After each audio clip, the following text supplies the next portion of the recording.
Selamat datang di channel Ye Chen Ping Mania. Penguasa Istana Naga Langit bab 321 sampai bab 325. Terima kasih kepada semuanya yang sudah like dan subscribe.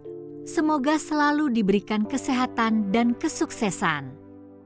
3 ahli keluarga Wei yang tersisa sangat ketakutan sehingga mereka buru-buru berlutut di tanah. Masing-masing tubuh gemetar seperti saringan. Mereka tahu bahwa Jiang Lanfeng bukan Wei Kunan yang benar-benar kejam dan bertanggung jawab atas keluarga Wei. Kalian jaga tuan, jangan khawatir tentang hal lain. Jiang Lanfeng melirik Wei Kunan yang pucat, lalu berbalik dan berjalan keluar. Setelah keluar, Jiang Lanfeng langsung memanggil saudaranya Jiang Wenjie. Sepertinya masalah ini hanya bisa bergantung pada keluarga Jiang untuk mengambil tindakan. Mengandalkan orang-orang dari keluarga Wei ini, saya khawatir tidak mungkin untuk membalas dendam. Setelah Jiang Wenjie menerima panggilan tersebut, dia bergegas ke keluarga Wei tanpa henti. Melihat Wei Tao yang terbaring di tempat tidur, Jiang Wenjie berkata dengan wajah marah, kakak, siapa yang memukuli Xiao Tao seperti ini? Kenapa kamu tidak memberitahuku? Paman, kamu harus membalaskan dendamku. Itu Chen Ping, dialah yang menghancurkanku. Aku akan menjadi cacat mulai sekarang. Melihat Jiang Wenjie telah tiba, Wei Tao menangis. Jiang Wenjie tidak lebih tua dari Wei Tao beberapa tahun, dan mereka berdua telah bermain bersama sejak kecil dan memiliki hubungan yang sangat baik. Melihat Wei Tao menangis dan mengeluh, Jiang Wenjie merasakan ledakan sakit hati di dalam hatinya. Xiao Tao, kamu tidak perlu peduli. Balas dendam ini, Paman akan membalas dendam untukmu. Paman, ada juga Suyuki itu, karena dialah Chen Ping mematahkan kakiku. Aku ingin kamu mengambilnya juga. Aku ingin melampiaskannya. Wei Tao berkata dengan tergesa-gesa. Tidak masalah, semuanya ada di pundak paman. Jiang Wenjie menepuk pundaknya dan berkata, Jie kecil, jangan main-main, jangan dengarkan dia. Bahwa Suyuki adalah putri orang terkaya di Hongcheng, Xuanzong. Jika kita membawanya masuk, maka Xuanzong pasti akan membuat keributan. Kita hanya perlu melakukannya bahwa orang yang membuang tahu kecil sekarang. Jangan membuat masalah lagi. Jiang Lanfeng menasihati Jiang Wenjie. Kakak, jangan khawatir. Siapa orang terkaya di Hongcheng? Merupakan kehormatan bagi mereka bahwa Xiao Tao kita menyukai putrinya. Jiang Wenjie tidak peduli dan pergi setelah mengikuti Wei Tao dan menanyakan beberapa pertanyaan kepadanya. Jiang Lanfeng tidak mengatakan apa-apa. Putranya seperti ini, jadi dia bisa berubah-ubah. Fakta bahwa dia tidak mengetahuinya adalah gagasan inilah yang membuat seluruh keluarga Wei menuju kehancuran. Hanya butuh sehari semalam bagi Chen Ping untuk memurnikan 100 pil pengembalian kecil. Sementara Chen Ping sedang menyempurnakan pil pengembalian kecil, Lin Tianhu berjaga di luar. Sementara Suyuki yang bosan pergi mencari saudara perempuan Gu Yufei dan Gu Yao. Lin Tianhu, apakah Yuki belum kembali? Melihat keluar jendela ke langit yang sudah gelap, Chen Ping bertanya pada Lin Tianhu. Tuan Chen, Nona Su menelepon, dia bilang dia akan kembali setelah makan malam. Dia mengikuti saudara perempuan Gu? Jawab Lin Tianhu. Chen Ping mengangguk. Lagi pula, beberapa orang sudah bertahun-tahun tidak bertemu satu sama lain, adalah hal yang normal untuk bertemu dan lebih sering berkumpul bersama. Saat Chen Ping hendak mengajak Lin Tianhu makan malam, tiba-tiba teleponnya berdering. Ketika dia mengeluarkan ponselnya, dia melihat bahwa panggilan itu dari Gwen Tian. Jadi Chen Ping merasa agak aneh. Lagi pula, Gu Mantian jarang menghubungi Chen Ping secara langsung. Setelah mengangkat telepon, suara cemas Gwen Tian datang dari sisi lain. Itu Wan. Chen, ada yang tidak beres, sesuatu yang besar telah terjadi. Ketika Chen Ping mendengar ini, tubuhnya sedikit bergetar.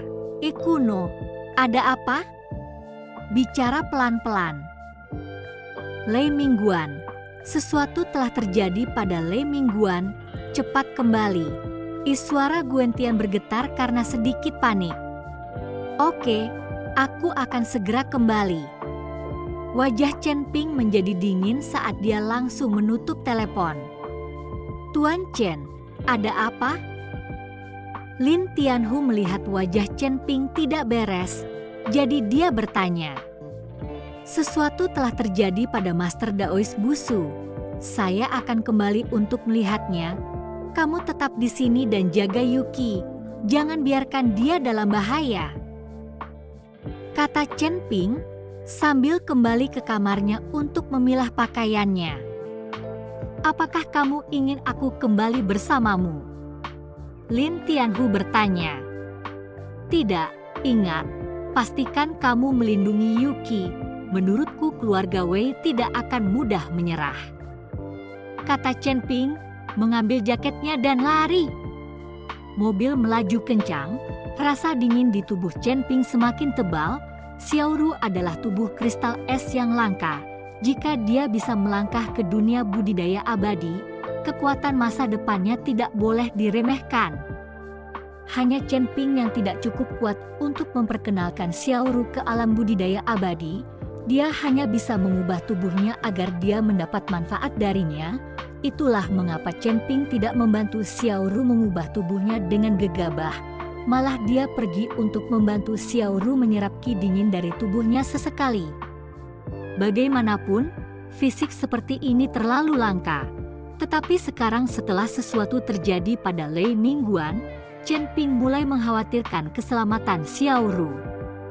Sekarang, meskipun Xiaoru adalah tubuh kristal es, ki dingin di tubuhnya tidak dapat dikendalikan oleh dirinya sendiri sama sekali, dan dia tidak berbeda dari gadis biasa, dan jika dia menghadapi bahaya, dia tidak akan memiliki kekuatan untuk bertarung sama sekali. Memikirkan hal ini, Chen Ping sekali lagi mempercepat kecepatannya. Mobil itu seperti bola meriam, bergegas menuju pemandangan guntur. Ketika Chen Ping tiba di kaki Gunung Guntur, hari sudah larut malam, langit gelap, tanpa seberkas cahaya pun, sangat menyedihkan, sepertinya akan turun hujan. Chen Ping meletakkan mobilnya di kaki gunung dan bergegas menuju puncak gunung. Gemuruh. Dia baru saja berlari sebentar menuju puncak gunung ketika badai petir tiba-tiba terdengar, diikuti dengan tetesan air hujan seukuran kacang yang berjatuhan. Sosok Chen Ping tidak terhalang oleh hujan, tubuhnya diselimuti lapisan kabut tipis. Hujan tiba-tiba menguap sebelum sempat menimpa tubuh Chen Ping, tidak bisa membasahi pakaian Chen Ping sama sekali. Ketika sampai di puncak gunung, Chen Ping melihat sebuah pos penjagaan di jalan. Seseorang telah memasang penjagaan. Saat dia mencapai puncak gunung, Chen Ping dikejutkan oleh bau darah yang menyengat, yang masih begitu menyengat di tengah hujan lebat ini. Jadi jelas pasti banyak orang yang meninggal di sini. Melihat hujan di kakinya, semuanya berubah menjadi merah dan kemudian menyatu, mengalir menuruni gunung. Di luar Thunderclap View, lusinan agen yang memakai jas hujan sedang sibuk, dan ketika mereka melihat Chen Ping mendekat secara tiba-tiba, salah satu dari mereka segera menghentikannya. Siapa kamu? Kamu tidak diperbolehkan mendekat ke sini. Minggir! Pada saat itu, dua sosok buru-buru keluar dari Thunderclap View. Kedua orang ini adalah Ling Zhenchuan dan Gwen Tian. Saat melihat Chen Ping, keduanya dengan hormat berteriak, "Tuan Chen!" Beberapa agen yang menghentikan Chen Ping menunjukkan kekhawatiran, melihat bahwa Chen Ping baru berusia awal 20-an, begitu muda sehingga dia bisa menjadi kepala kota, dan pensiunan kepala pemerintahan provinsi sangat sopan. Chen Ping mengangguk sedikit sebagai salam, lalu mengikuti Guentian dan Ling Zhenchuan menuju pemandangan petir. Saat dia berjalan ke pemandangan petir, dia melihat lebih dari 10 mayat tergeletak di halaman. Semuanya adalah anak-anak Daois dari pemandangan petir, murid Master Daois Busu. Kebanyakan dari mereka diketahui oleh Chen Ping. Lagi pula, ketika Chen Ping datang ke kuil petir untuk menyerap ki dingin untuk Xiao Ru, dia juga bertemu dengan anak-anak Daois ini. Perlahan berjongkok, Chen Ping melihat lebih dekat luka di tubuh anak-anak Daois itu. Semuanya dibunuh dengan cara meremukkan tulang tenggorokannya. Di mana Master Daois Busu? Chen Ping bertanya. Di dalam, kata Guentian dan buru-buru membawa Chen Ping ke aula utama kuil Daois. Saat dia berjalan ke aula utama, dia melihat Master Daois Busu pingsan di lantai aula utama. Matanya terbuka lebar dan tubuhnya sudah lama menegang. Tuan Daois Busu tidak bisa menutup matanya dalam kematian. Saya mencoba membuatnya menutup matanya, tetapi tidak mungkin. Guentian tidak berani menatap langsung ke arah Master Daois Busu dengan wajah sedih. Chen Ping perlahan berjongkok dan dengan lembut membelai wajah Guru Daois Busu dengan satu tangan. Guru Daois Busu, jangan khawatir, saya pasti akan membalas kematianmu. Ketika tangan Chen Ping dilepas, mata Guru Daois Busu sudah tertutup. Chen Ping bangkit dan menyapu aula, tidak melihat mayat yang lain, dan bertanya, di mana putri Guru Daois Busu, Xiao Ru? Guentian menggelengkan kepalanya, tetapi Ling Zhenchuanlah yang angkat bicara. Saya tidak tahu kemana perginya. Kami menutup tempat kejadian setelah kami mendapat berita dan bergegas ke sini, dan tidak ada orang lain. Pemandangan itulah yang terjadi sekarang, belum ada yang bergerak. Orang macam apa mereka? Mereka sangat kejam, mereka bahkan membantai kuil Tao. Guentian mengertakkan gigi dan berkata, seseorang telah lama terlintas di benak Chen Ping saat ini, tetapi saat ini juga tidak ada bukti, jadi Chen Ping tidak berani berkomentar. Kuno, jangan khawatir, saya telah meminta Departemen Investigasi Kriminal untuk menyelidikinya dengan cermat. Saya yakin kita akan segera mengetahui siapa pembunuhnya. Lin Zhenchuan juga berkata dengan wajah sedih dan marah. Wali Kota Ling, beritahu semua orang untuk berhenti menyelidiki masalah ini. Ada beberapa hal yang orang biasa tidak bisa selidiki, serahkan masalah ini padaku. Chen Ping tahu bahwa ini jelas bukan pekerjaan orang biasa. Ling Zhenchuan sedikit terkejut, dan setelah melirik Chen Ping, dia mengangguk. Bagus, saya akan meminta semua orang yang menyelidiki untuk mundur. Saat Ling Zhenchuan menyelesaikan kata-katanya, hiruk-pikuk suara terdengar dari luar. Chen Ping dan yang lainnya buru-buru bergegas keluar, dan saat mereka mencapai pintu masuk kuil Tao, mereka melihat seorang Daois mengenakan jubah Tao dan basah kuyup. Daois Wu sedang berteori dengan para agen. Biarkan dia masuk, Chen Ping berteriak dengan tegas. Beberapa agen membeku, tetapi setelah melihat Ling Zhenchuan di samping Chen Ping, mereka dengan patuh menyingkir. Shifu, Shifu, Daois Wu berteriak kesakitan dan bergegas menuju bagian dalam kuil Daois. Chen Ping melihat penampilan Daois Wu yang sedih dan hatinya tenggelam. Chen Ping dan Guentian mengikutinya ke dalam, sementara Ling Zhenchuan meninggalkan beberapa orang untuk membersihkan tempat kejadian, yang lain disuruh mundur, dan mereka semua tidak diizinkan menceritakan apa yang terjadi hari ini. Kakak senior, kamu bangun, bangun. Di aula utama, Daois Wu memeluk mayat Daois Busu dan berteriak kesakitan. Chen Ping dan yang lainnya berdiri diam di samping, tidak ada yang berbicara.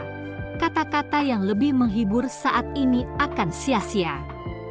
Setelah menangis lama, Daois Wei meletakkan mayat Daois Busu, matanya berkilat-kilat karena niat membunuh. Mengertakkan gigi dan berkata, "Pemusnahan Pak Tua, aku berselisih denganmu.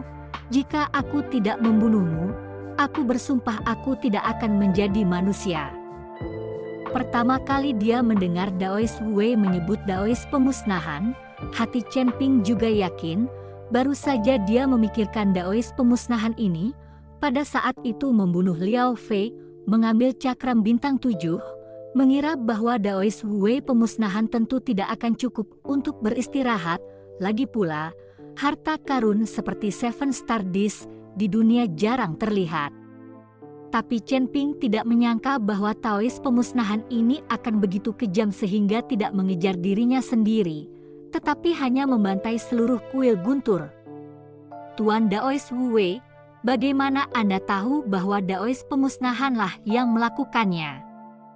Guentian bertanya, berbicara dengan hati-hati. "Itu adalah kakak laki-laki pengkhianatku yang memberitahuku, kalau tidak, aku tidak akan bergegas ke sini begitu cepat. Kami membunuh Liao Fei dan kakak laki-laki pengkhianatku memaksa pembasmi Daois untuk membantai seluruh persekutuan Thunderclap untuk membalaskan dendam muridnya.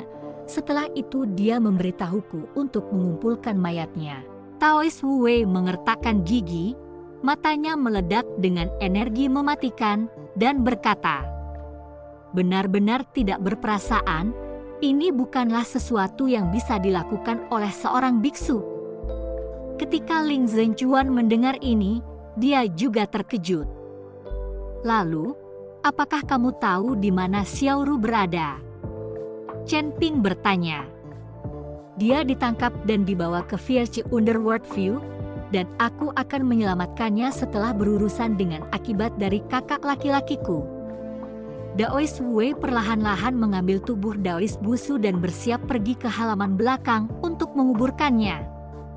Chen Ping mengulurkan tangan dan menghentikan Taois Wei, "Guru Daois, ada orang di sini yang mengatur kehidupan akhirat Guru Daois Busu dan yang lainnya. Jika Anda membawa saya ke pemandangan dunia bawah yang sengit sekarang, saya khawatir jika saya pergi terlambat, Xiaoru akan berada dalam bahaya." Daois Wei membeku sejenak sebelum meletakkan mayat Master Daois Busu dan mengangguk, "Bagus, aku akan mengantarmu ke sana sekarang. Kuno, Wali Kota Ling, saya serahkan tempat ini kepada Anda." Chen Ping berkata pada Guentian dan Ling Zhenchuan, "Tuan Chen, jaga keselamatanmu." Guentian menegur. Chen Ping dan Daois Wei berangkat. Fierce Underworld View berada di puncak gunung yang berbahaya. Penduduknya jarang dan hanya sedikit orang yang mengetahuinya, jadi tidak ada yang akan datang berziarah ke Fierce Underworld View seperti mereka ke pemandangan gemuruh. Di bawah bimbingan Daois Wei, baru subuh Chen Ping dan yang lainnya tiba di kaki gunung. Melihat puncak gunung yang menjulang tinggi dan hutan hijau subur, mata Chen Ping dipenuhi aura pembunuh.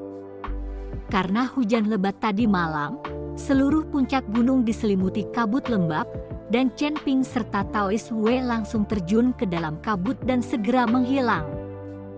Pada saat ini, di dalam kuil dunia bawah yang sengit, beberapa anak laki-laki Daois yang tampak garang sedang dengan malas menyapu kuil. Anak-anak Daois ini semuanya adalah pembunuh keji yang kemudian diburu dan bersembunyi di sini untuk menjadi anak Daois. Dan di aula utama, seorang pria mengenakan jubah Tao. Pria ini adalah penguasa sekte dunia bawah setan saat ini, Xuan Jizi. Pengkhianat di mulut Daois Wei adalah pria ini. Liao Fei adalah muridnya. Sudah waktunya untuk khotbah pagi, tetapi perhatian Xuan Jizi ini teralihkan. Telinganya menajam untuk mendengarkan secara diam-diam gerakan di belakang aula utama. Di ruangan di belakang aula, pembasmi Daois yang sudah lama melewati masa jayanya dan dengan wajah berjanggut, menatap Xiaoru dengan penuh nafsu di tempat tidur. Xiaoru meringkuk, matanya penuh ketakutan saat dia melihat pria liar di depannya. Dia baru saja makan tadi malam dan hendak beristirahat ketika dia tiba-tiba mendengar perkelahian di luar. Dan ketika dia membuka pintu, dia pingsan, dan ketika bangun, dia menemukan bahwa dia sudah ada di sini. Ceka-ceka. Kulit seputih salju, bahkan satu pembuluh darah di tubuh itu bisa terlihat jelas, layak untuk tubuh kristal es, kehilangan piringan bintang 7. Tapi dapatkan harta karun seperti itu, sepadan juga sepadan. Pembasmi Daois memandang dengan rakus ke arah Xiaoru di tempat tidur, wajahnya penuh kegembiraan. Kamu? Siapa kamu sebenarnya? Mengapa kamu membawaku ke sini? Xiaoru bertanya pada pembasmi Daois dengan ketakutan. Bayi kecil, kamu tidak perlu takut, aku tidak akan membunuhmu, jadilah gadis yang baik dan tinggallah bersamaku mulai sekarang. Dengan tubuh kristal esmu ini, jika kamu berkultivasi ganda denganku, aku akan melakukannya, aku akan bisa hidup 100 tahun lagi. Pembasmi Daois menjilat bibirnya, cahaya penuh nafsu di matanya menyebabkan Xiaoru dengan putus asa menggerakkan tubuhnya ke belakang. Kamu, jangan datang atau ayahku tidak akan melepaskanmu, dia pasti akan membunuhmu. Xiaoru saat ini tidak tahu bahwa guru Tao Busu telah meninggal. Ayahmu membunuhku? Hahaha, lelucon besar di langit. Pemusnahan Daois tiba-tiba memalingkan wajahnya dan tertawa terbahak-bahak. Ayahmu sekarang sudah lama menjadi mayat. Apa yang akan dia gunakan untuk membunuhku? Dengan jiwanya? Bahkan jika jiwanya berani menemukanku, aku masih bisa membuat jiwanya terbang. Saat Xiaoru mendengar ini, seluruh tubuhnya bergetar. Kamu membunuh ayahku. Jika aku tidak membunuh makhluk tua itu, bagaimana aku bisa membawamu ke sini? Kata pembasmi Daois sambil tersenyum dingin. Mendengar ini, Xiaoru menjadi sama bodohnya, diikuti dengan amarah di matanya. Aku akan membunuhmu, aku akan membunuhmu. Ketakutan tidak terlihat di wajah Xiaoru, dan matanya dipenuhi amarah saat dia menerjang ke arah pembasmi Daois. Sayangnya, dia hanyalah gadis biasa sekarang, jadi dia bukan tandingan pembasmi Daois, dan langsung dihantam oleh pembasmi Daois. Jika kamu ingin membunuhku, jadilah baik dan patuh. Layani aku dengan baik, berkultivasi ganda bersamaku, dan mungkin kamu bahkan akan menemukan kesempatan untuk membunuhku. Setelah pembasmi Daois selesai berbicara, seekor harimau lapar menerkam ke arah Xiaoru. Biadab, lepaskan aku. Xiaoru berjuang mati-matian. Menusuk. Sepotong besar pakaian Xiaoru terkoyak. Pada saat yang sama, Chen Ping dan Daois Wei sedang berlari kencang menuju gunung. Chen Ping sangat cepat sehingga Daois Wei hampir tidak bisa mengikuti di belakang. Segera, pemandangan dunia bawah yang sengit muncul di depan mata mereka. Melihat pemandangan dunia bawah yang sengit yang agak bobrok, Chen Ping sedikit bingung bagaimana kuil Daois seperti itu masih bisa ditempati. Tuan Chen, kuil Daois ini adalah kuil Daois yang sepi yang kemudian ditempati oleh Daois yang membasmi itu dan diberi nama kuil dunia bawah yang Vietchet. Anak-anak Daois di sini semuanya adalah penjahat yang begitu kejam sehingga mereka bersembunyi di sini untuk melarikan diri dari perburuan. Daois Wu Wei mengikuti Chen Ping dan menjelaskan. Chen Ping mengangguk, itu berarti tidak ada masalah membunuh semua orang di dalam kuil Daois ini. Ketika Chen Ping mengikuti Daois Wu Wei dan muncul di pintu masuk kuil Daois, beberapa anak lelaki Daois yang awalnya menyapu lantai semuanya membeku. Karena tidak ada orang asing yang datang ke kuil Tao mereka, kemunculan dua orang asing yang tiba-tiba membuat mereka semua waspada. Siapa kalian berdua? Mengapa kamu datang ke kuil dunia bawah jahat kami? Seorang anak laki-laki Daois mengarahkan sapu ke arah Chen Ping dan Daois Wu Wei dan berkata. Suara bocah Daois menyebabkan Xuan Jizi di aula utama mendengarnya, jadi dia segera bergegas keluar. Ketika dia melihat Daois Wu, dia langsung tersenyum dingin. "Kakak senior, aku tidak menyangka kamu akan datang secepat ini. Apakah kamu sudah mengurus konsekuensi dari senior Busu?" "Xuan Jizi, kamu pengkhianat. Aku harus membunuhmu hari ini." Setelah Daois Wu melihat Xuan Jizi, seluruh tubuhnya langsung menjadi marah dan hendak menyerangnya. Hanya untuk dihentikan oleh Chen Ping, lalu melihat ke arah Xuan Jizi dan berkata, "Di mana Xiaoru? Kamu telah menangkapnya dan di mana dia ditahan?" Alasan mengapa Chen Ping tidak mengizinkan Daois Wu bergerak adalah untuk menanyakan keberadaan Xiaoru terlebih dahulu. Xuan Jizi menatap Chen Ping. "Orang seperti apa kamu? Seorang junior belaka. Apakah kamu punya hak untuk berbicara?" Melihat masa muda Chen Ping, Xuan Jizi menganggapnya sebagai murid Daois Wu. Chen Ping langsung mengeluarkan cakram bintang 7 dari sakunya dan berkata, "Aku membunuh muridmu, Liao Fei, dan aku mengambil cakram bintang 7. Jadi jika kamu ingin membalaskan dendam muridmu, kamu bisa datang padaku."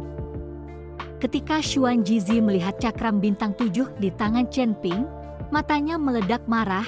"Jadi kamu membunuh muridku, maka hari ini aku akan membuatmu menguburnya bersamaku." Aura pembunuh muncul dari tubuh Xuan Jizi dan dengan lambaian tangannya, dia berkata, "Ayo, bunuh orang ini dan ambil kembali Seven Star Disk."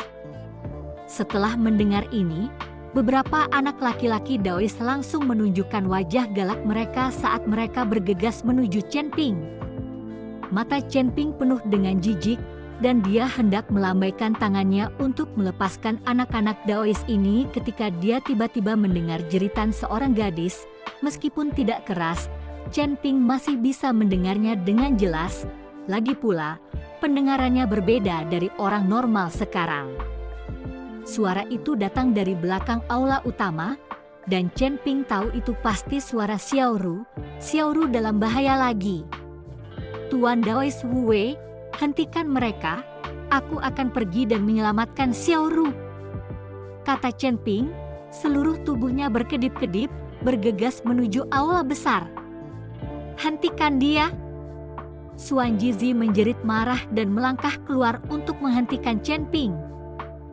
"Pengkhianat, hari ini aku akan membersihkan aula." Daois Wu melambaikan kemoceng di tangannya dan menyerang ke arah Xuan Jizi. Saat Xuan Jizi mengikuti Daois Wu dalam pertempuran, Chen Ping bergegas ke aula dan dengan kejam menendang pintu kayu ruangan di belakang aula. Bersambung.